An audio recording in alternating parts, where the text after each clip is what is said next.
awardee as Outstanding Euterio Cabayan Noli de Castro, our former beloved Vice President.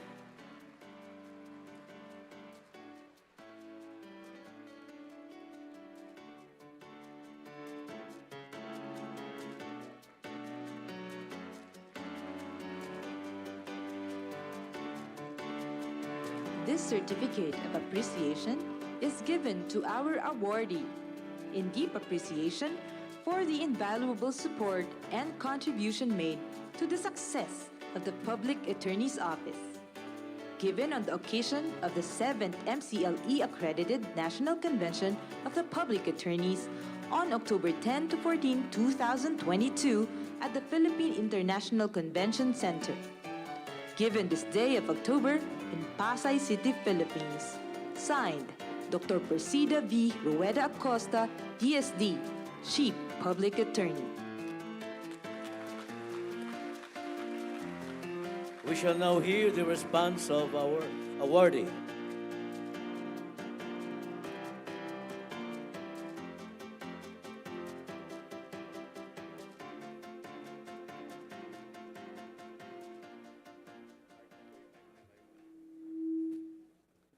Magandang hapon. Bayan ng mga abogado. Mga 5 pages lang ho ito. Ang dami nyo.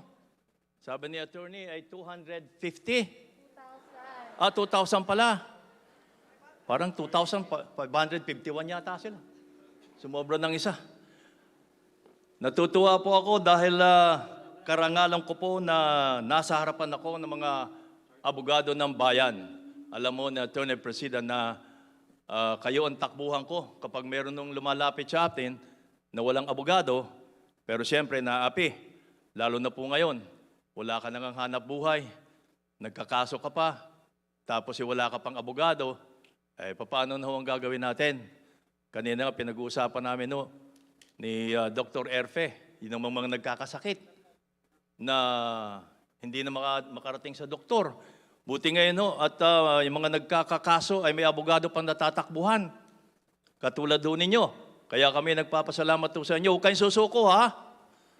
I'm sure na marami ho tayong masasagasaan. Maraming masasagasaan tayo. Pero sana po ay laban lang. Dahil kayo po ang kailangan ng taong bayan. Kung wala ho kayo, paano na yung mga kaso? Gaya ng mga pinalaya ninyo sa bilangguan. Nandun lang. Hindi naman mga simpleng kaso. Nandun sila. Komisyano ama ng tahanan na kinakailangang maghanap buhay. Tapos nandun sa loob ng bilangguan. Lalo na po ngayon, ang ating ekonomiya, di po ba? Tumataas ang dollar dahil humihina ang piso.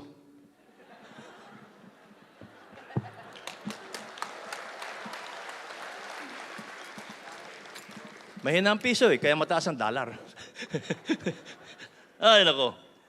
Nung ako po ay nasa gobyerno, nung ako'y senador pa, at sunerte namang naging Vice President of the Philippines, sinuportahan ko itong pagpasa ng isang batas para sa ganun ay ang inyong tanggapan po ay mapalakas at mabigyan kayo ng pagkakataon. Maayos ang kompensasyon at mga benepisyo. Natupad na yung attorney. Ha? Paulo. Baka mamaya pangako lang ho bilang pagkilala po siyempre sa inyong mga serbisyo sa ating po mga kababayan, lalong-lalo na yung mga mahihirap nating kababayan. Yun lang naman ang aking pakiusap po sa inyo, yung mga mahihirap nating mga kababayan na talagang walang-wala at palibasa ay walang abogadong makuha, nagtitiis na lang sa loob ng bilangguan. Ano po? Ngayon, lalo pa ngayong lumawak na ang inyong mandato. Kung dati po ay para lamang kayo sa mga akusado, di po ba? Ngayon ay may pagtatanggol na rin nyo pati ang ating mga manggagawa na mga biktima ng krimen. Marami yung ganyan. The latest na binigay ko kay attorney, yung nasa gasaan. Yung matandang nagwawalis. Oo, na natanggal ang tenga. Tapos nabawasan yung pisngi niya.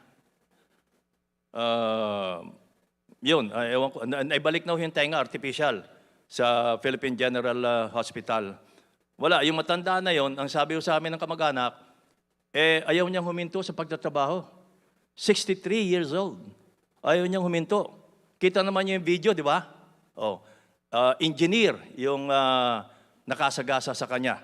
At sabi hindi niya nakita. Akala mo hindi mo makita yun. Ngayon po, meron pang ibang mga kwalipikadong kliyente na lalapit po sa inyong tanggapan. Siyempre pa, na nakakaasa kayo na ako po ay laging nakasuporta sa inyo, sa inyong lahat. Dahil ang mandato ho ninyo ay ipagtanggol ang ating mga kababayan nangangailangan ng tulong legal, subalit wala nga pong kakayahang kumuha ng kanilang abogado. Hindi wala nga hong maibili ng pagkain sa araw-araw eh. Di ba? Sabi nga nila, I'm sure kahit kayo may sweldo, apektado pa rin kayo ekonomiya, di ba? Hindi naman kaporke may sweldo ka, okay na. Apektado pa rin no, marami ako narinig na daing dahil nga po tumataas ang presyo ng mga bilihin at serbisyo. Buti nga yung serbisyo nyo hindi tumataas dahil walang bayad. Ay kung may bayad pa yan, akalaan nyo yan? 2,000 mahigit na babayaran ng mga taong walang pambayad po sa abogado. Kaya ako po bilang isang broadcaster at kayo bilang mga abogado ng bayan na sa ating pagtatanggulo para sa katotohanan at katarungan, hindi umaalis katulad namin na pinapatay ang broadcaster. Kaya naman ay abogado ho nagtatanggol. Kaya meron talaga tayong masasagasaan. Meron tayong makakasamaan ng loob. Kung minsan ho, kaibigan natin, di ba? Kaibigan natin, kasamaan natin ng loob dahil nga sa inyong paggawa ng tungkulin. Pero, habang kayo po ay nandyan at habang kayo ay nagtatanggol para sa mga may hirap, asahan nyo na ako naman ay nasa likod po ninyo sa anumang pagkakataon. Kasama nyo ako dyan. No? Salamat.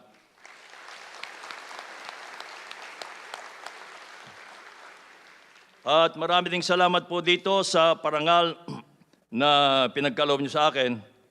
Karangalan ko po makatanggap ng ganitong parangal at pagkilala na manggagaling sa inyong mga katulad ninyong mga abogado ng bayan. Sana po huwag kayong magsasawa sa pagtatanggol sa karapatan ng ating mga mahihirap na mga kababayan. Maraming salamat po at muli magandang hapon sa inyo lahat.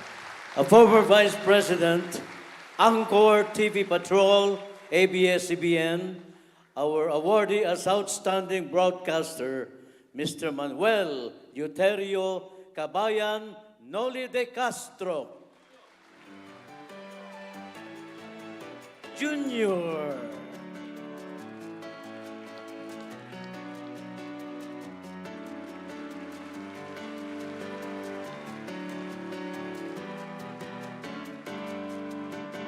Now we shall give a posthumous award to one of our colleagues at the Public Attorney's Office who had passed away. And to receive the award is his widow. And at this point, may I call on Joanne Acuña to receive the award for her husband, Mr. Carmelo Melo Acuña.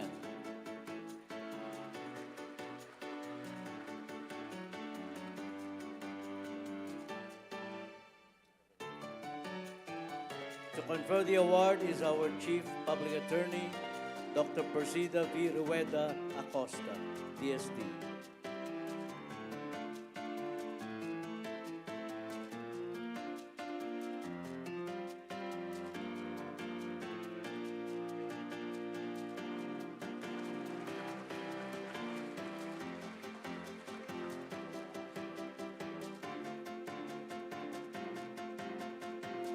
This certificate of appreciation is given to our awardee in deep appreciation for the invaluable support and contribution made to the success of the Public Attorney's Office. Given on the occasion of the 7th MCLE Accredited National Convention of the Public Attorneys on October 10 to 14, 2022 at the Philippine International Convention Center. Given this day of October in Pasay City, Philippines. Signed, Dr. Persida V.Rueda-Acosta, DSD, Chief Public Attorney. And at this point, we shall hear the acceptance message of the son of the awardee. Pakisabihan na lang, alisin na lang yung mask. No mask. Okay. Chief Persida Acosta and to the FAO family, distinguished guests, good afternoon. Thank you so much for this honor. We are truly humbled to be in the company of people who share the same advocacy with Melo, my father, my tatay. Tatay left us due to complications of COVID-19 on August 27, 2021. He was 64. Tatay will always be remembered as someone who is selfless and generous. Even when confined in the hospital, he was still in touch with people who were requesting his assistance to look for rooms in hospitals, coordinating transfer of medicines, and providing words of encouragement to friends who also had COVID at that time. He was communicating with people through Messenger and messaging apps, even when he had a hard time speaking. Melo started as a campus journalist, then became an announcer and broadcaster for radio stations based in Lucena City and Legazpi City. He was also a columnist and a contributor for Manila Bulletin, Reuters, and recently for various news sites, and as a foreign correspondent. From Legazpi City, he transferred to Manila in 1993 and started working for Radio Veritas as a beat reporter. He rose from the ranks and became a newscaster, broadcaster, and eventually station manager for Radio Veritas. I vividly remember when we were still based in Albay, during my formative years, I had a hard time adjusting to Melo's profession as a journalist.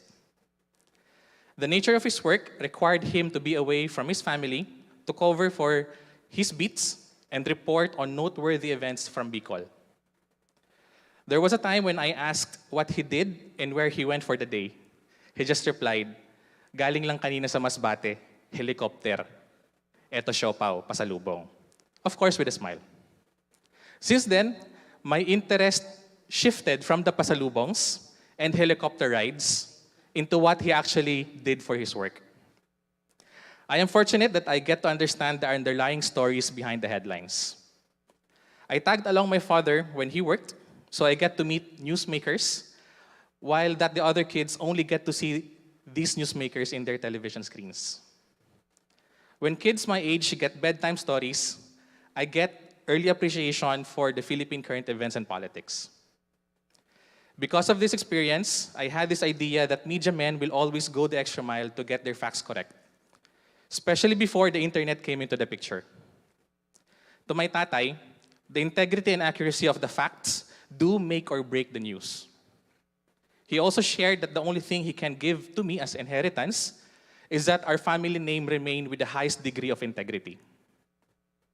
Integrity and humility are principles that I saw my father lived by in his personal life and professional work. I sincerely look for these qualities in the age of misinformation and fake news.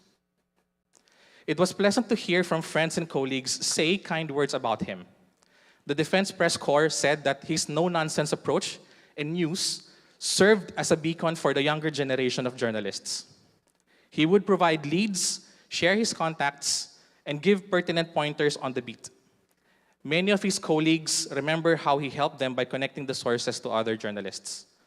The Foreign Affairs Press Corps also described Melo as a veteran broadcast journalist and beat reporter who always upheld the high standards of journalism through his professionalism. As an accredited broadcast journalist, Melo played a pivotal role in the growth of Philippine journalism. He was frank and straightforward, never one to shy away from asking questions that needed to be asked. Over the course of his career, Melo shared the Filipino story with the world. Somehow, the purpose of the Public Attorney's Office is aligned with Melo's advocacy. Both are effective public servants who have utilized systems and tools to promote access to justice, truth, and peace. Like Pau, Melo always made it a point to offer help when help was needed. He assisted indigents, the oppressed, and the underprivileged members of our society. I remember the time when Pau had a radio program over Radio Veritas during the 90s. This was back then when I was still in elementary in Lourdes School of Mandaluyong. I got exposed and heard stories and legal concerns from common Filipinos over the radio program. My father was the anchor, and guest Pau lawyers. Oftentimes, Chief Acosta was the one, as a resource person in the program, get to advise and follow through on the legal concerns of callers, letter writers, and walk-in clients. I also know that there are other collaborations between Pau and my father, but the details are best kept in full confidence. All this gave me an opportunity to understand what public service really is. Because of this exposure to the plight of the common Filipino, it gave me interest, focus, and motivation to work in government, public, and development sector. I am grateful, thankful, and humbled that I am doing my part in nation building.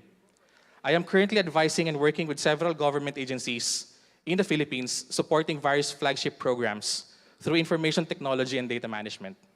In fact, my consulting career all started through a side project with Pau in 2004.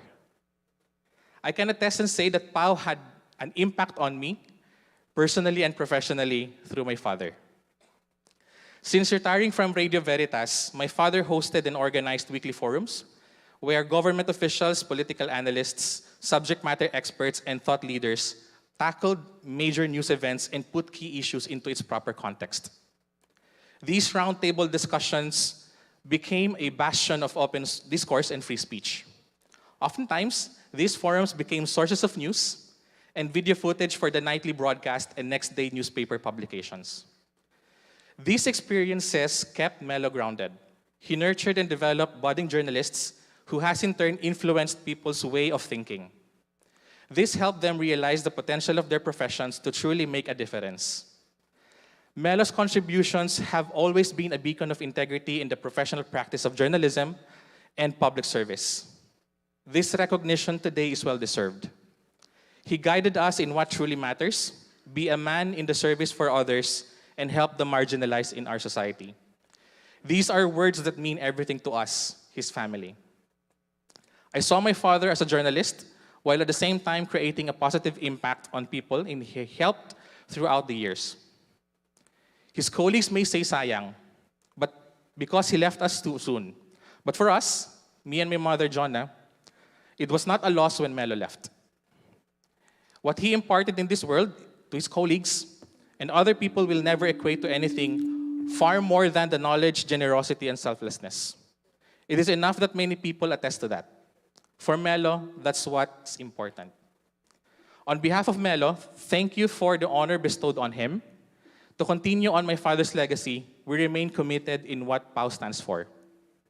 Padagos Public Attorney's Office, Diyos mabalo sa Indugabos. Maraming salamat po.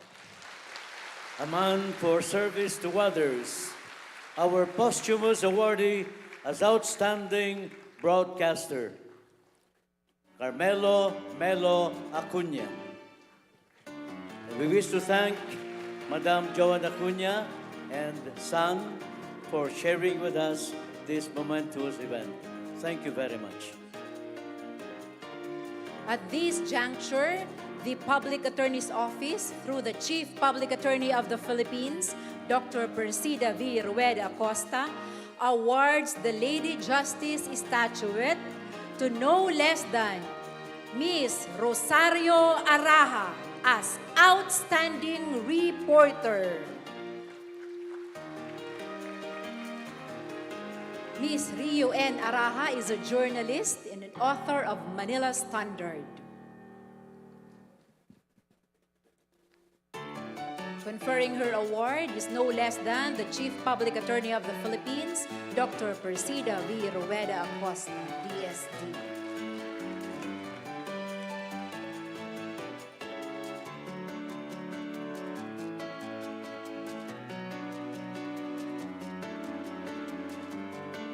Now let's hear the message of acceptance of our outstanding reporter, Ms. Rosario Araha.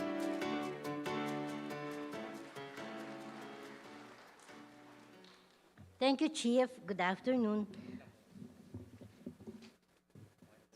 Okay na, okay. So, mahal po naming mga attorneys, sa pong magandang hapon. Labis po ako nagagalak sa pagtitipong ito sapagkat mapapasalamatan ko po kayo sa inyong pagsasakripisyo upang makamit ang hustisya ng mga kapuspalad at mga inapi. Salamat sa parangal na ibinigay niyo sa akin bilang isang mamamahayag. Sa aming hanay ng mga media, kami po'y lubos na natutuwa sa inyong pagpupursige na matulungan po ang mga taong nangangailangan. Hindi lamang po ang mga, dati po mga akusado, ngayon po pati po yung mga humihingi po ng hustisya. Salamat po sa inyong pagpupunyagi at sana po ipatuloy niyo ang inyong determinasyon, dedikasyon upang makatulong sa ating bayan. We'll continue to pray for you habang tinutupad niyo ang inyong tungkulin na higit pa sa aming inaasahan.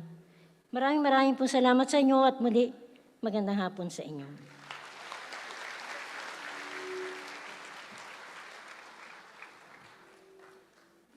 Our next awardee is Ms. Maria Teresa Tech Torres Tupas, Outstanding Reporter. The Lady Justice Statuette will be conferred by our beloved Chief Public Attorney, Dr. Persida V.Rueda-Acosta, DSD.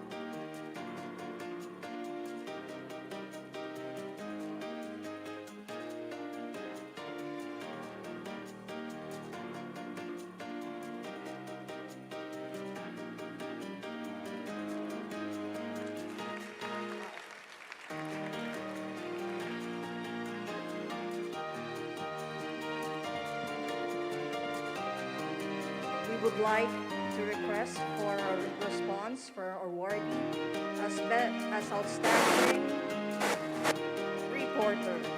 Another round of applause, please, to Ms. Teresa Tech Torres Tupas.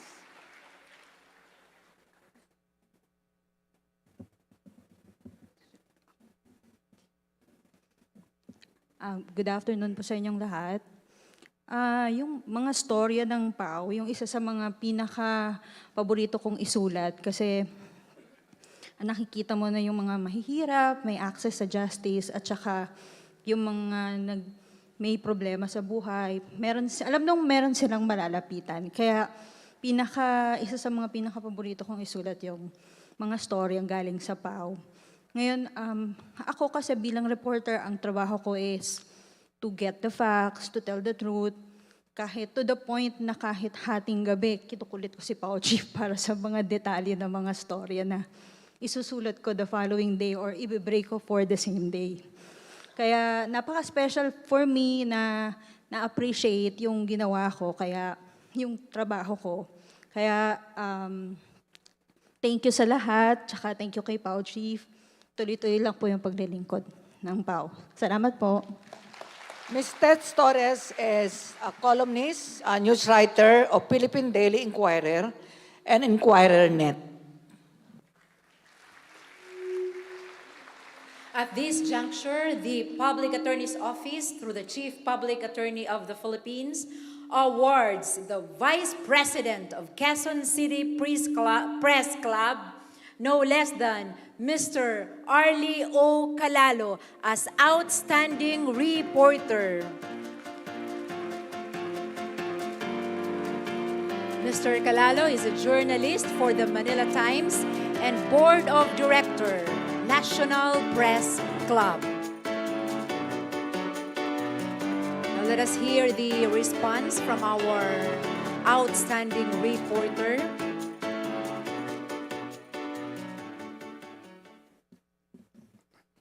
Wow, this is amazing, this is great. First of all, thank you everyone, and good afternoon, of course. And thank you, Pau Chip, ang tunay na abogada ng Maralitang Pinoy, ang abogada ng bayan, Attorney Persida V.Rueda-Acosta, and of course the Pau family. Thank you so much. I think with this, I will surely be more inspired to write more stories, articles for Pau, especially in its mission and campaign to help millions of indigent Filipinos who are in need of legal assistance for free.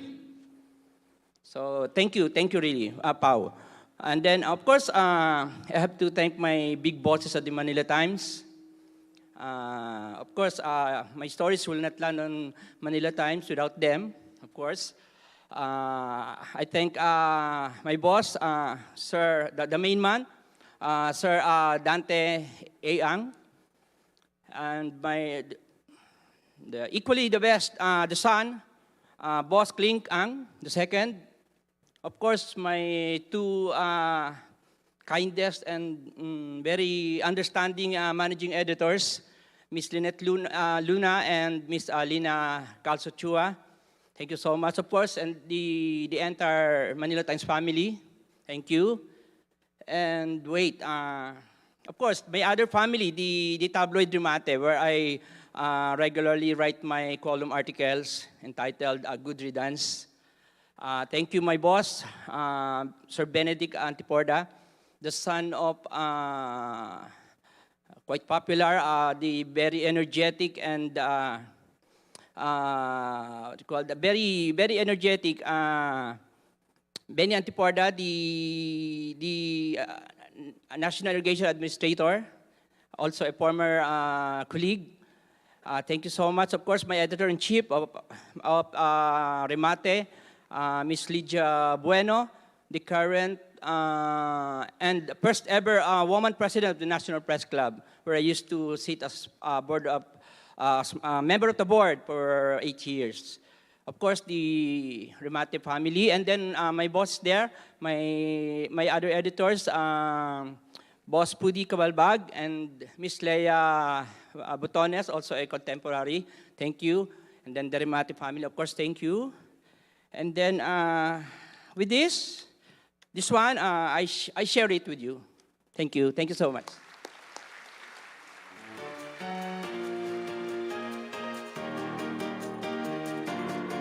Now we turn to award the Lady Justice Statuette to the President of the Philippine Movie Press Club as Outstanding Movie Reporter, no less than Mr. Fernan D. Guzman. To confer the award is no less than the Chief Public Attorney of the Philippines, Dr. Persida V.Rueda-Acosta, DSP. Mr. Fernan D. Guzman is the President of the Philippine Movie Press Club, Radio Inquirer 990 television anchor. Wow, it's showbiz anchor. Outstanding Writer of the Year in the 8th World Class Excellence Japan 2022. And is an awardee in the 2021 Philippine Faces of Success. Now let's hear the response of our outstanding movie reporter. Wow, maraming salamat sa inyong lahat. Siyempre sa PAO, alam niyo po, maraming salamat dahil muli ay pinagkatiwalaan uli ako ng PAO, ng Public Attorney's Office. Maraming salamat dahil alam niyo po, hindi ako sanay tumatanggap ng awards, pero kami po kasi nagbibigay ng awards sa Star Awards for Movie, TV, and Television at Music. Kaya siyempre po, ang laki ng buhay sa akin ng PAO dahil sa totoo lang bilang PMPC, the Philippine Movie Press Club President, ay marami po ako po ang nagiging tulay kung bakit sila ay natutulungan sa aking maliit na pamamaraan para makapunta sa PAO o makalapit sa inyo sa lahat ng mga Public Attorney's Office saan man dito sa Pilipinas. Ako po ay taga Nueva Ecija, from Guimba, Nueva Ecija, pero Ang dami ko. Naiiyak ako. Naiiyak ako mga kaibigan natin, attorney. Dahil sa totoo lang, ang laki ng tulong nyo sa atin, sa ating kapwa Pilipino na maliliit at humihingi ng tunay na justice. Dahil ako po ay bukas na testimonya para maging makuha nila yung totoong hustisya na gusto nilang makuha.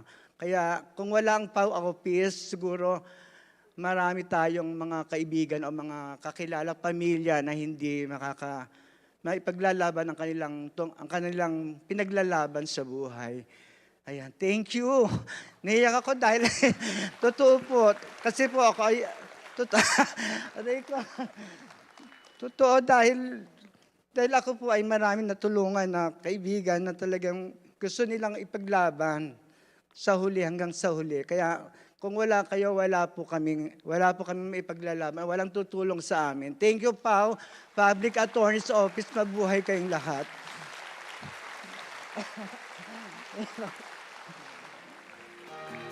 Congratulations.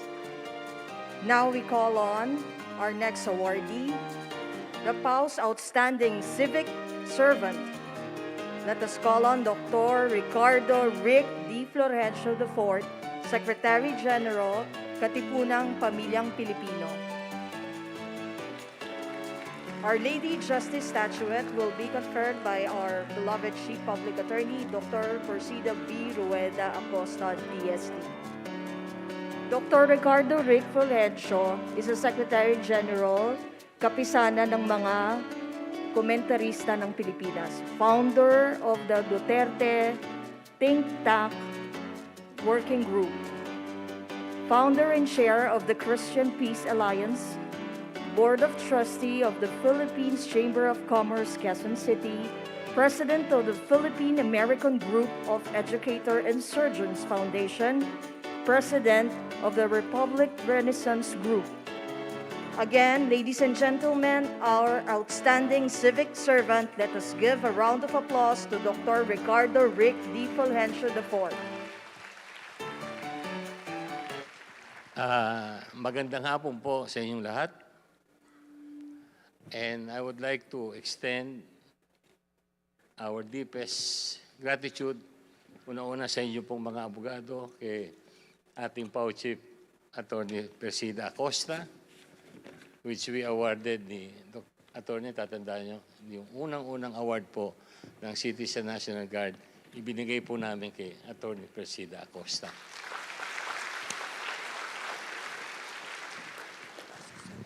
Yan, tapos po, hindi ko nakakalimutan doon nung kumanta si Attorney doon. No?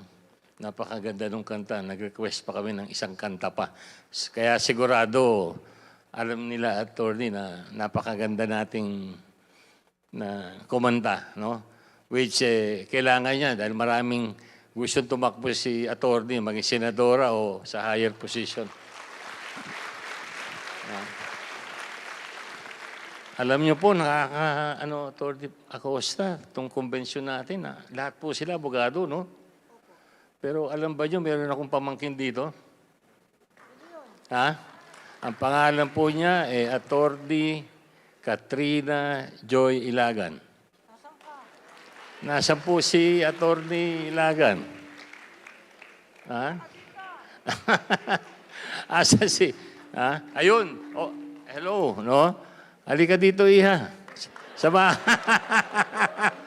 Okay, no? Tapos, si Dr. Erwin Erpin naman po, kabrad ko sa Mason, no? And, magtataka kayo, Attorney Acosta, ngayon lang kami nagkita. First time. Pero madalas siya mag-usap. And tumutulong po ako sa pagbigay doon sa mga, Attorney Acosta, sa mga bata, doon sa nadali ng biktima ng Dembaksya. No, kaya po, dahil doon, ako po ay unvaccinated. No? Magic drug po ang iniinom ko, Attorney Acosta. No? So, yung iniinom din nyo yata, yun din niya iniinom nyo.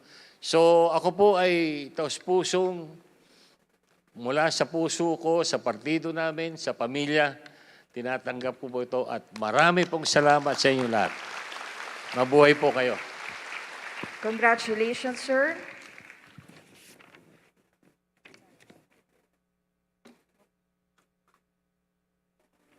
Again, ladies and gentlemen, a round of applause to Dr. Ricardo Rick Florencio.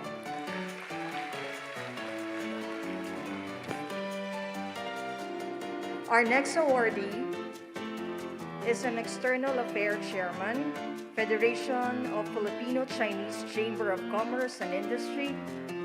Our outstanding civic servant, let us all give a round of applause and welcome Mr. Nelson Guevara.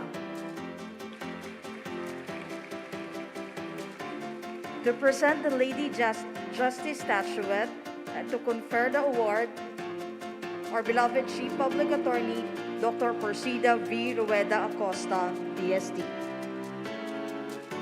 Our awardee is spearheaded a massive relief of efforts and facilitated the distribution of medical supplies to local government units and medical institutions during the national pandemic. Ladies and gentlemen, let us hear a message from our awardee.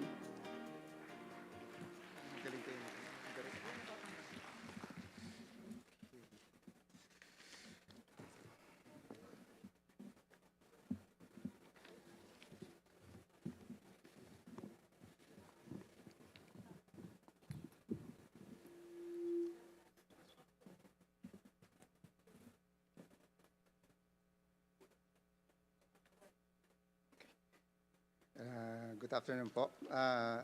Actually today, ako po ay sobrang saya, 100% yung saya ko. Pero may halong 80% na kaba.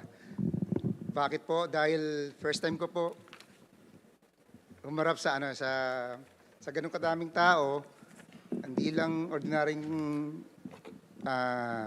tao, but sa harap po ng mararangal na abogado ng PAO lawyers. Actually, bili po sa inyo dahil yung talagang trabaho nyo, talagang very risky at talagang super effort po para sa ating mamayang Pilipino. Anyway, the Honorable Dr. Persida V.Rueda-Acosta, Chief Public Attorney, our esteemed public attorneys from Luzon, Visayas, and Mindanao, distinguished guests, ladies and gentlemen, good afternoon. I am truly honored and humbled to receive this award, and I sincerely thank the Public Attorney's Office headed by Chief Dr. Persida V.Rueda-Acosta and the PAO Praise Program on Awards and Incentives for Service Excellence Committee for this recognition. This award is very meaningful for me as I never expected to receive such a prestigious award. It is an even greater honor to accept this award before you, our nation's dedicated PAO lawyers. Actually, isang malaking blessing po to sa akin dahil more than 2,500 lawyers po ang kaharap ko ngayon. Hindi po ganun kadali magsalita. Kailangan po, maingat po magsalita. Kaya yung speech ko po prepared. Baka makasona ako ng, tawag doon, libel? Yeah. Aside from so in the past 2 years, it was my great pleasure to be of assistance to our PAO lawyers and employees who needed to attend in court hearings and report to work in spite of the pandemic quarantines led by the very hardworking Chief, Dr. Persida V.Rueda-Acosta. Aside from our medical frontliners, I believe that we also need to assist our PAO frontliners by providing them with face masks, face shields, Lienhua capsules, and other medical and food supplies. Thank you. I understood that their plight as I was a frontliner myself, having been tasked to take charge and coordinate with the COVID relief operations of our federation and the Filipino-Chinese community at the height of the pandemic when there wasn't any COVID-19 vaccine, treatment, nor medication yet. Joining with me, the relief operations that started in March of 2020, please allow me to acknowledge them. They were First, Colonel Edison Bong Nebrija of MMDA. Dr. Merly Sakdalan of the Justice, Medical Director of the Justice Jose Apat Santos General Hospital, Manila. Honorable Jefferson Lau, President of the Manila Chinatown Barangay Organization. A good friend and an entrepreneur, Mr. Lucio Ang. Our advisor, Attorney Rosemary Lim of FFCCCII. Thank you. And of course, my kuya, Mark Nilo Odiama, nasa baba yata siya. Yeah. Together with our 3 T's, letter T's, time, talent, and treasure, we overcame those tough times for which we are truly grateful. As lawyers of the public, you are our people's foremost partner in the quest for truth and justice. The most vulnerable in our society have been hit hardest by COVID-19, and poverty has risen because of the pandemic. And I commend PAO for assisting more than 9.7 million clients last year in 2021. I personally admire our PAO lawyers' unrelenting commitment to serve our kababayans, most especially the weak and vulnerable. You work very hard, help inspire them, and advocated to protect their rights. Alam po namin na sa dami ng kaso na hinahandle ninyo, hindi matatapatan ng anumang salapi ang mabigat na stress at pressure na inyo pong nararanasan araw-araw. Kaya't saludo po ko sa inyong lahat. Through the work you have done and your meaningful public service, you have encouraged us in the private sector to expand our compassion and care for our less privileged brothers and sisters. Your dedication and passion for your work is a great inspiration to our fellow Filipinos. We appreciate all your efforts to serve our people. As you set out to perform your lawyer's oath and carry out the mission of the Public Attorney's Office, bear in mind that your contributions to our society are highly acknowledged.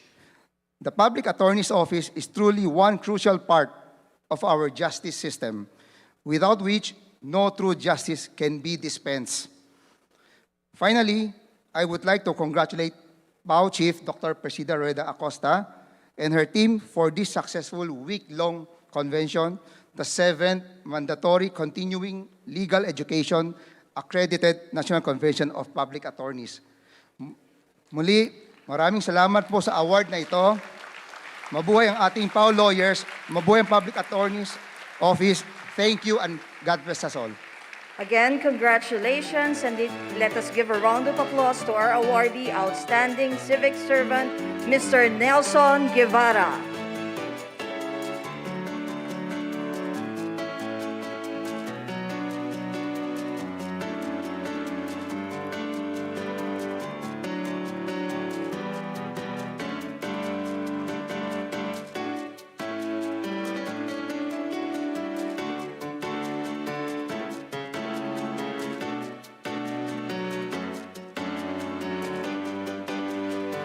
Congratulations again to all our awardees this afternoon.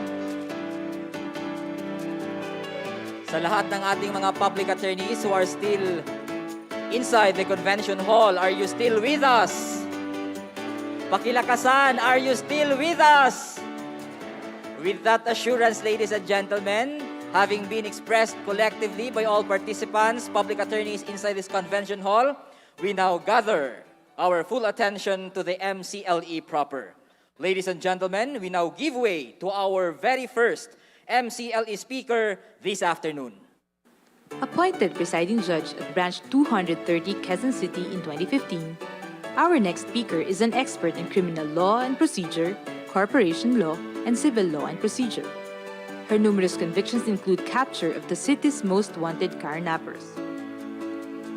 She is very dear to the Public Attorney's Office as she ruled in favor of the PAO lawyer retirees, granting the 139 million worth of benefits, nullifying the Department of Budget and Management's Legal Services Opinion No. 14 issued in November 2015. To give us a lecture on the revised guidelines for continuous trial in criminal cases, Let us all welcome the Honorable Judge Maria Hilda Tiloja Pangilinan, Regional Trial Court, Quezon City.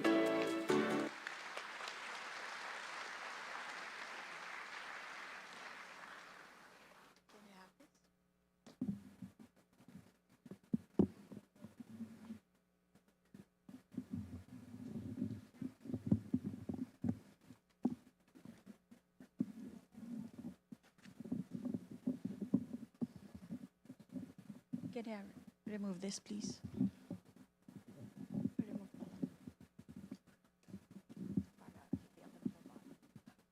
Thank you. Okay.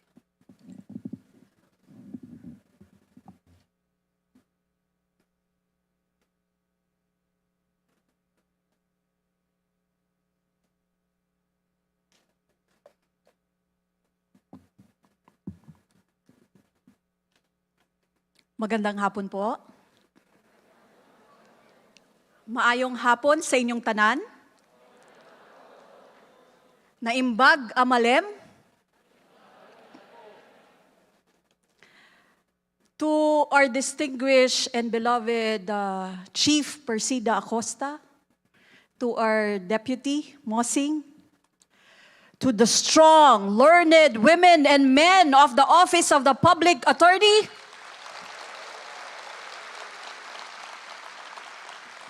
good afternoon. It is with extreme pleasure and humbled privilege that I come before you once again. And I'd like to give my thanks once again for having me invited here to lecture to you on today's afternoon MCLE. As for those of you who were familiar with my decision, it has always been my belief that the public attorneys are a distinct and significant actor in the administration of justice.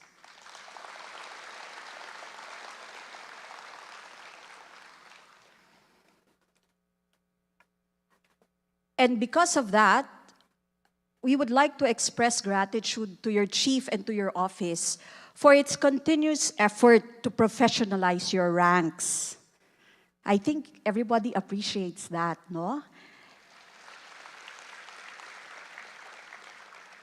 And not only that, for sponsoring this fellowship between and amongst yourselves after having been cloistered in your rooms and having trial by video conferencing.